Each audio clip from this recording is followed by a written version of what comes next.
Good morning दोस्तों, मैं हूं संतोष और आज फिर 3 दोस्तों कहानी का अगला पार्ट। अभय सर ने स्विंग ट्रेडिंग और लॉन्ग टर्म इन्वेस्टमेंट के बारे में बता रहे थे। एक क्वेश्चन के जवाब देने के बाद सर ने दूसरा क्वेश्चन जो आज से शुरू कर रहे हैं, और सर का आज का टॉपिक है कि लॉन्ग टर्म इन्वेस्टमेंट में जो स्टॉक सेलेक्ट की जाती है उसमें क्या खासियत होती है और क्यों उस स्टॉक को हम लॉन्ग टर्म रखते हैं। तो सर का क्लियर जवाब रहा कि लॉन्ग टर्म इन्वेस्टमेंट में हम फंडामेंटली स्ट्रांग कंपनी का ही सिलेक्शन करते हैं। स्विंग ट्रेडिंग में इसकी अपवाद हो सकती है। स्विंग ट्रेडिंग में अगर कोई स्टॉक फंडामेंटली स्ट्रांग नहीं भी है लेकिन उसकी प्राइस मूवमेंट अच्छी हो रही है, तो उस स्विंग की यानी कि उसके जो शॉर्ट टर्म की मूवमेंट के बेनिफिट लेने के लिए हम ट्रेडिंग यानी कि हम स्टॉक का परचेज कर सकते हैं, क्योंकि उसकी हमें होल्डिंग पीरियड ओनली 1 सप्ताह से 30 दिन ही रहता है। जो हम उसके बीच में फंडामेंटली अगर ख़राब भी होती है तो कोई दिक्कत नहीं, उसके न्यूज़ और उसके मूवमेंट का फ़ायदा ले लेते हैं। लेकिन इसका just opposite long term investment होता है। लॉन्ग टर्म इन्वेस्टमेंट में शॉर्ट टर्म मूवमेंट का कोई भी बहुत बड़ा रोल नहीं होता है। हमें फंडामेंटली स्ट्रॉन्ग स्टॉक का मतलब क्या होता है, तभी आवाज़ आया। और ये आवाज़ कोई और नहीं, रामू ने बोला। रामू के आवाज़ के साथ ही तभी 3-4 दोस्तों ने और आवाज़ किया कि सर हाँ, फंडामेंटल स्टॉक क्या होता है, फंडामेंटली स्ट्रॉन्ग स्टॉक क्या होता है। तो सर ने ये बात देखकर एक वर्ड लिखा वहाँ पर, fundamental strong. Fundamentally strong stock को समझाने के लिए सर ने एक एग्जाम्पल लिया था कि आप अगर पूरे के पूरे फिजिकली फिट हैं, आपको बोला जाए कि आप यहाँ से 1 किलोमीटर दौड़ कर और फिर आ जाइए, तो जो इसमें स्ट्रॉन्ग फिजिकली रहेगा, जिसके मेंटल और फिजिक्स बहुत स्ट्रॉन्ग है, डे टू डे बेसिस पर वो दौड़ता है तो वो आराम से दौड़ कर आ जाएगा। लेकिन अगर कोई आदमी फिजिकली फिट नहीं है तो वो 1 किलोमीटर दौड़ नहीं पाएगा। और इससे उन्होंने एग्ज़ाम्पल देकर ईज़िली जो समझ पाए लोग बताए।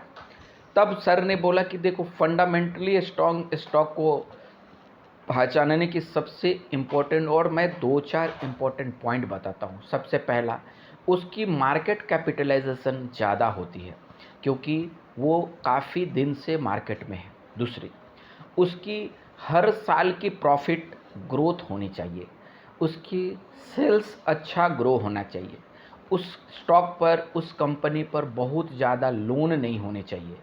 दूसरी चीज़, पीई रेशियो उसकी इंडस्ट्री के पीई के आसपास होना चाहिए। ये सारे अगर कैरेक्टरिस्टिक्स अगर किसी स्टॉक में पाया जाता है तो हम उसे फंडामेंटली स्ट्रॉन्ग स्टॉक मान सकते हैं। इतने चीज़ देखने के लिए तभी आवाज़ आया कि सर, रोशनी ने बोली कि सर ये सारे चीज़ हम कैसे देखेंगे, ये सारे चीज़ हमें कैसे पता चलेगा कि वो सेल्स ग्रोथ हो रही है, सेल्स उसका कम है, प्रॉफिट बन रही है, पी रेशियो क्या होता है।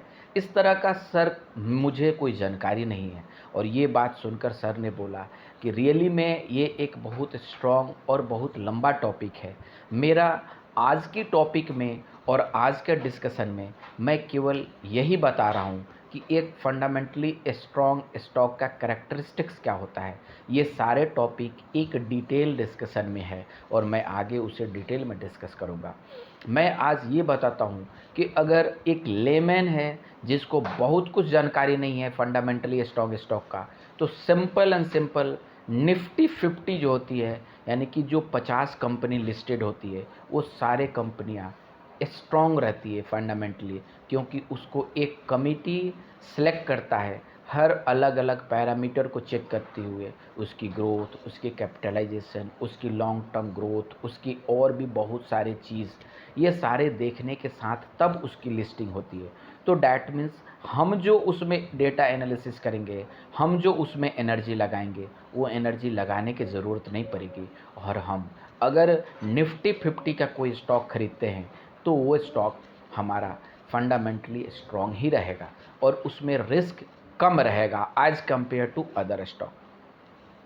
तभी तभी पीछे से सोनू का आवाज़ आया कि सर, अगर निफ्टी 50 में ही हम सब खरीदे जो फंडामेंटली स्ट्रॉन्ग स्टॉक है, तो फिर हमें डेटा एनालिसिस की जो ज़रूरत नहीं पड़ेगी सर। फिर हम क्यों एनालिसिस करते हैं, हम ये सारे चीज़ क्यों देखेंगे जो आपने बताया कि पी रेशियो, प्रॉफिट होनी चाहिए, सेल्फ ग्रोथ होनी चाहिए, कंटिन्यूअस लंबा समय से चल रहा होना चाहिए, इंडस्ट्री में उसकी अच्छी ग्रोथ होनी चाहिए, उसकी प्रोडक्ट की डिमांड बढ़नी चाहिए, उसकी एक्सपेंशन होनी चाहिए, उसकी जो ऑपरेशनल प्रॉफिट है वो बढ़नी चाहिए। तो ये सब देखने की ज़रूरत नहीं पड़ेगी। सर ये बात सुनकर हंसे और बोले तुम्हारा पॉइंट बहुत सही है, लेकिन मैं बताता हूँ ये जो निफ्टी 50 स्टॉक है ना, इसकी ग्रोथ की जो चांस होती है, रिस्क भी कम है तो ग्रोथ भी कम ही होगी। अगर हमें बहुत अच्छा ग्रोथ वाली स्टॉक चाहिए तो हम इसे छोड़कर भी ले सकते हैं, और उसी को सेलेक्ट करने के क्राइटेरिया में ये सारी चीज़ की ज़रूरत पड़ी। ये टॉपिक के साथ ही सर बोलते हैं कि नेक्स्ट टॉपिक शुरू करते हैं। नेक्स्ट टॉपिक में मिलता हूँ सर।